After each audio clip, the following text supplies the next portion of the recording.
Mr. Eric Sakwa is the resident district commissioner Jinja, who has served Jinja from 2014 as the deputy RDC. Later on, who was transferred to Kumi, then bounced back in Jinja as a full RDC.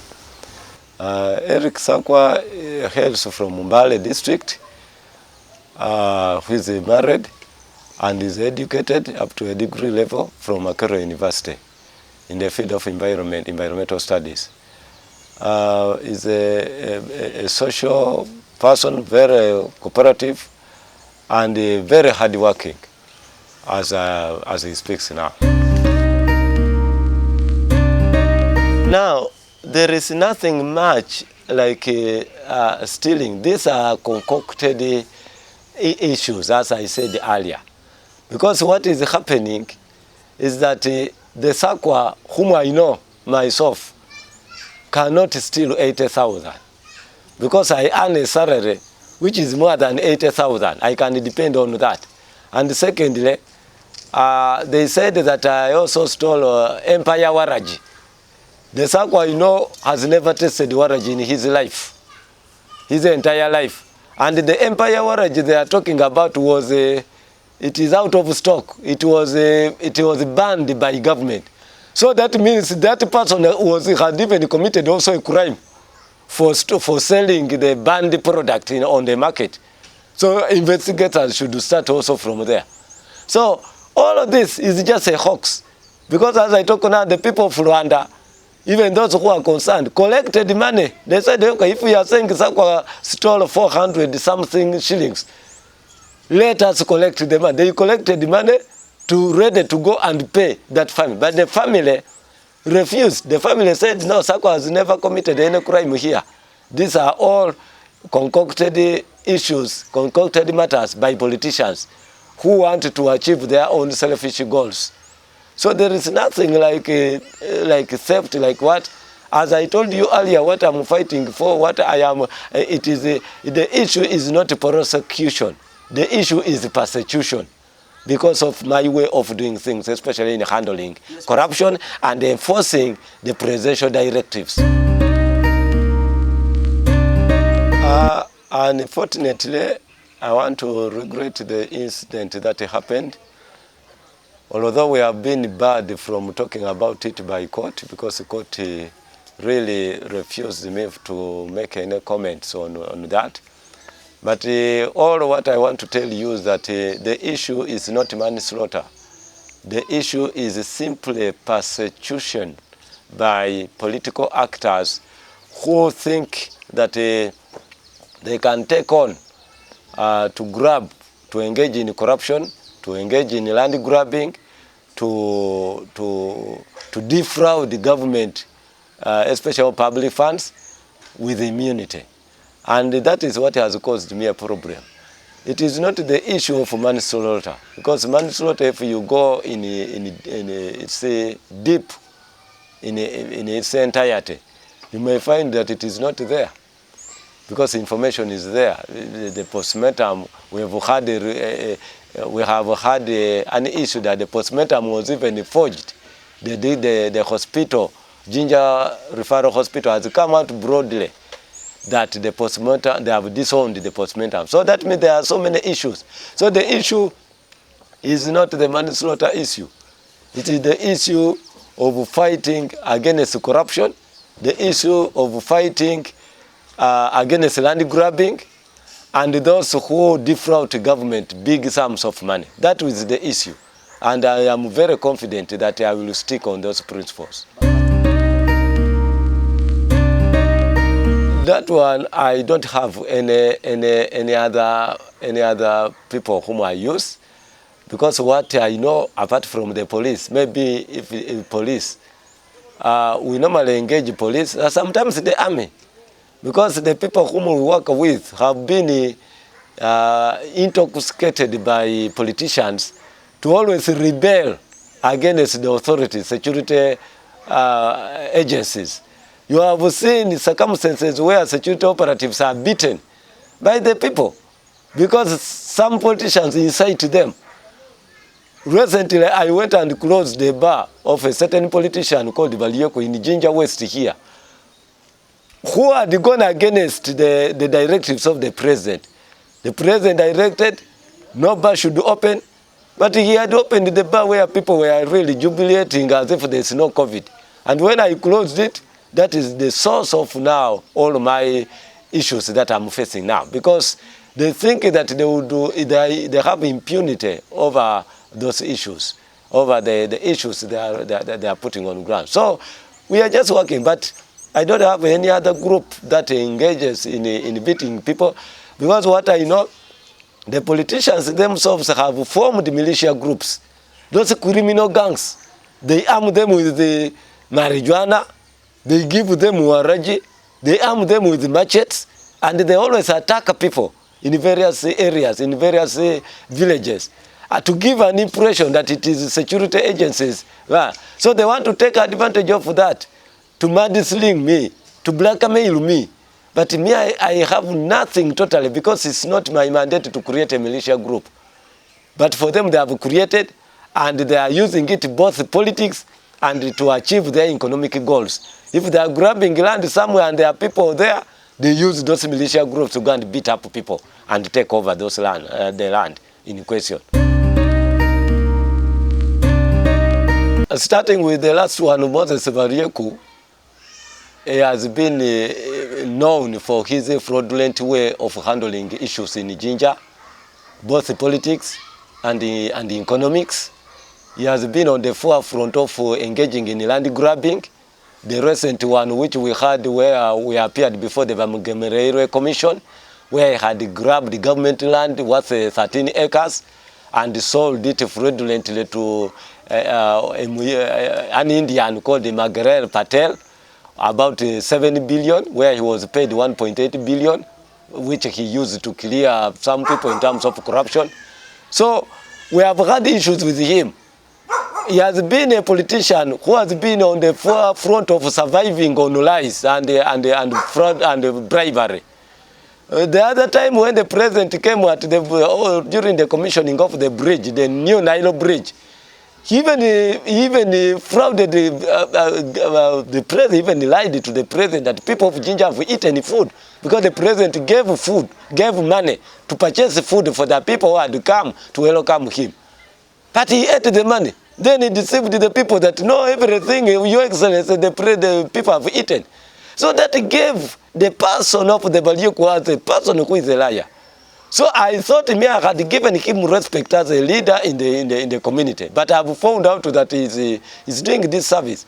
Because he has now recently, he went and flouted the presidential directive by opening his bar and claiming that he has a SFC to guard him, that he will ask the president to give him a SFC, which was wrong. So it created a very bad impression as we are fighting for COVID, to stop COVID-19. For you want to promote it. Actually, you would have been even arrested for attempted murder.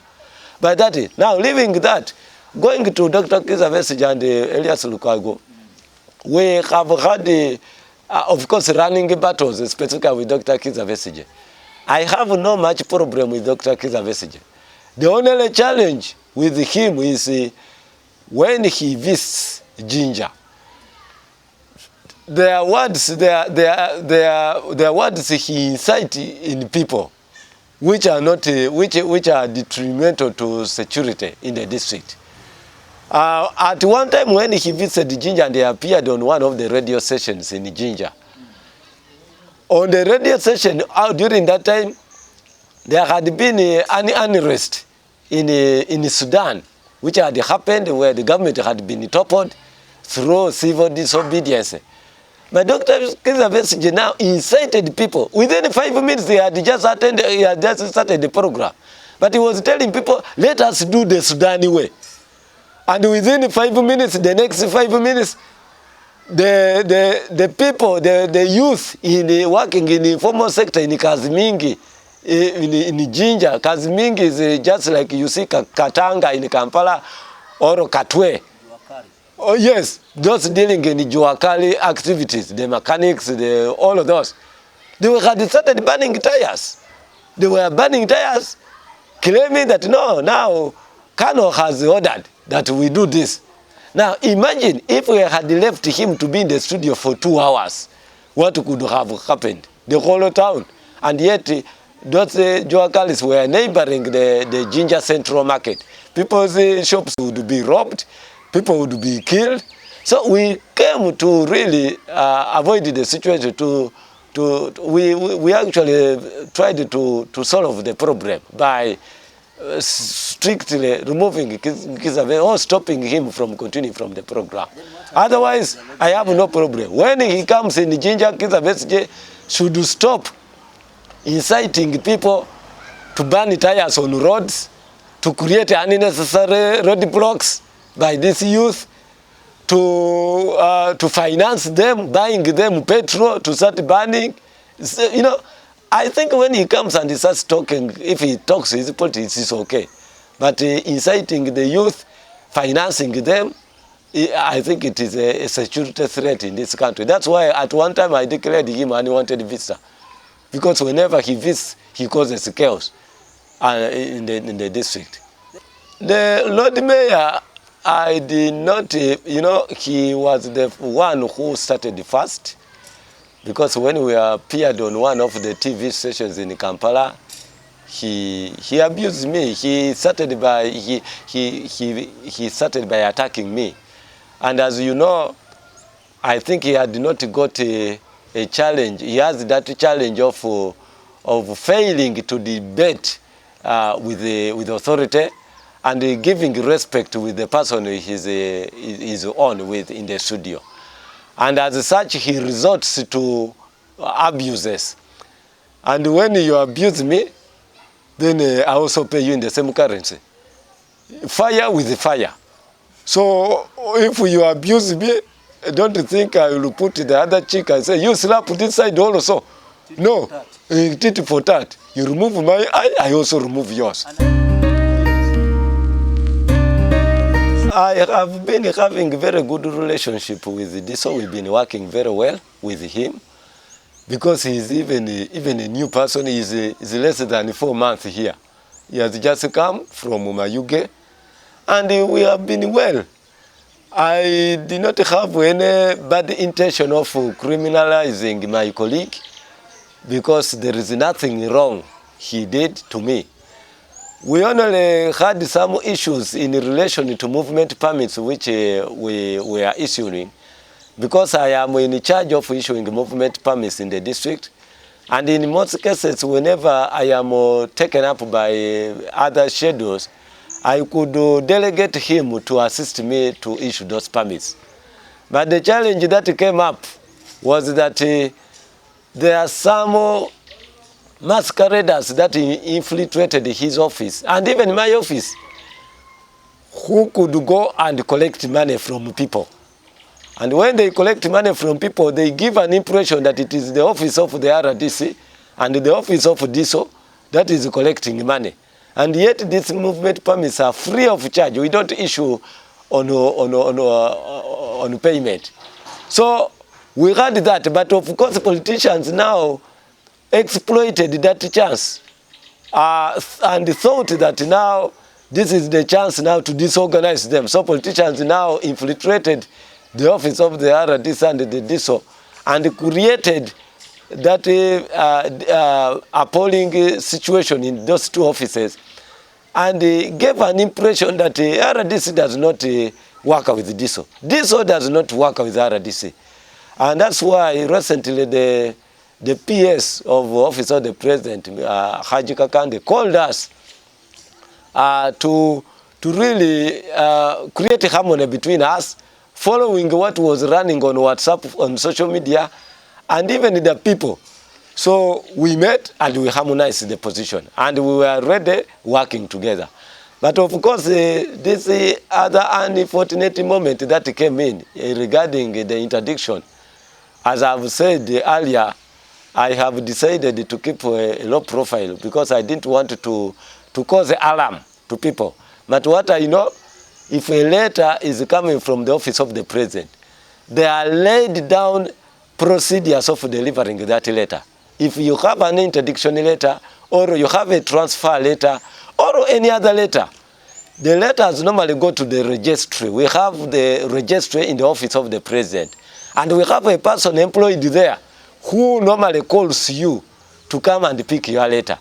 Or in any unlikely event that you've not gone to pick a letter, and in any case if they send a person to deliver a letter to your office or to your place of work, what is done is formal. That person goes to the RDC.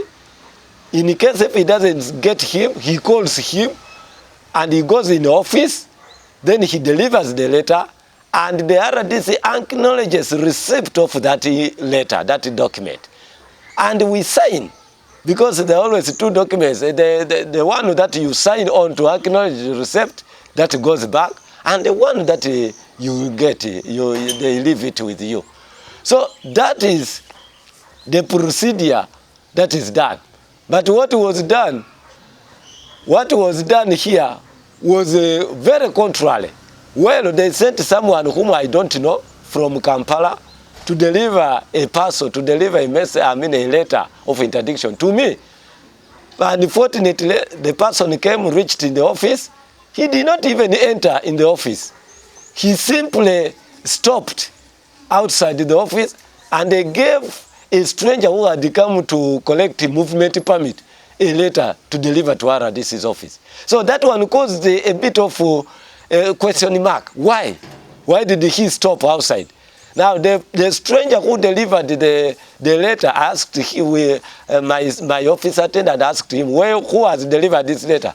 That was someone who claimed to be from office of the president came and got me under a tree here and gave me the letter to deliver here. But on what grounds? You don't work in the office of the president. You cannot drive from Kampala wasting all that fuel to deliver a letter, then you stop outside the office of the RDC. Yet the RDC was available. The RDC, the office was open. The secretary was available. Why didn't that person deliver a letter? So it has created a lot of question marks. That's why people, some of them are saying, no, this letter is fake. There are those, although I may not say it is fake. It may have come directly from Mr. Kakande, the PS. But the way of delivering was the one which had a question mark, and that's why people have a question mark up to today.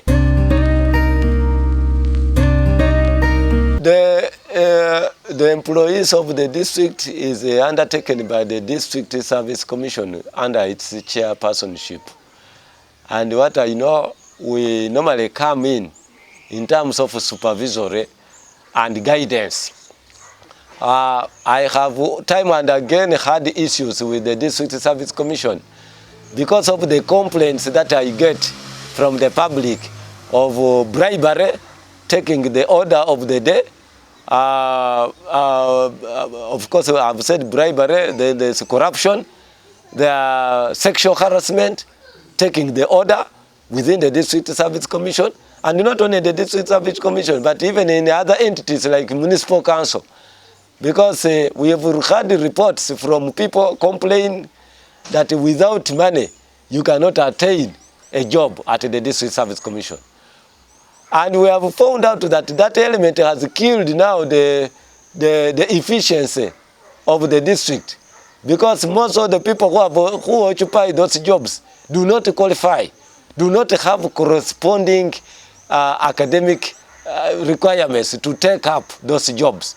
You find someone who probably he has a degree in, let's say, Uganda, or degree in music, but he's occupying a very sensitive position in the district, but he's not in that line.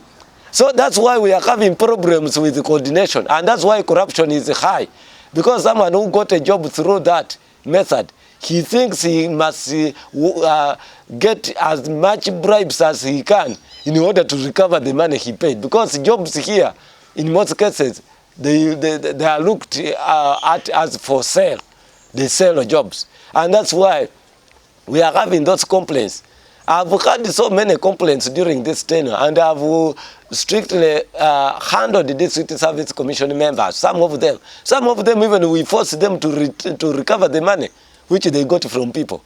So we have been having that, and that's why we are having bad relationship between the civil servants, because of those corruption tendencies, almost everywhere. When we go down there, there is a land offices in the EMUSO, Ministry Zonal offices. Those officials who are there are highly infested with corruption, because all the problems of land in Jinja are manufactured from there. So issues of forged land titles is done from there.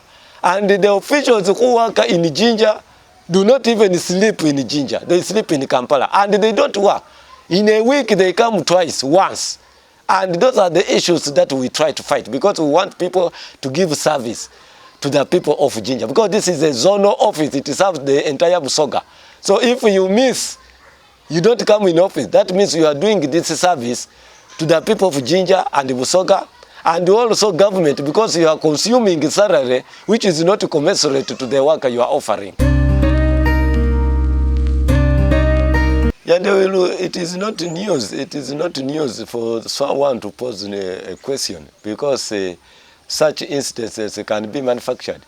And manufacturing of especially blackmail. Jinja has a full industry for manufacturing blackmail, and it is on record. So when something of such a case comes up, definitely it is not news to many. So my coming here as the RDC is bad news to some of them, because they think that I will deprive them opportunity to rob. I will deprive them opportunity to grab land like they have been doing. And as you know, my method of work, I am very, very, very, I don't want to engage in issues of corruption. I am very, very sensitive to corruption. I'm very sensitive to people who engage in land grabbing, and especially those who even practice corruption. Corruption in various fields. There are those who don't want to work, especially civil servants. Imagine someone goes at the station, he simply signs the book, at arrival book at the station, but he disappears away. Sometimes he logs out. He logs in using this biometric. Then after 2 minutes he goes out without logging out. But he comes back in the evening to log out as if he has been working. So those are the issues I have been fighting against. And this is the reason why people are fighting me, because of my principles of hard work. So we have that.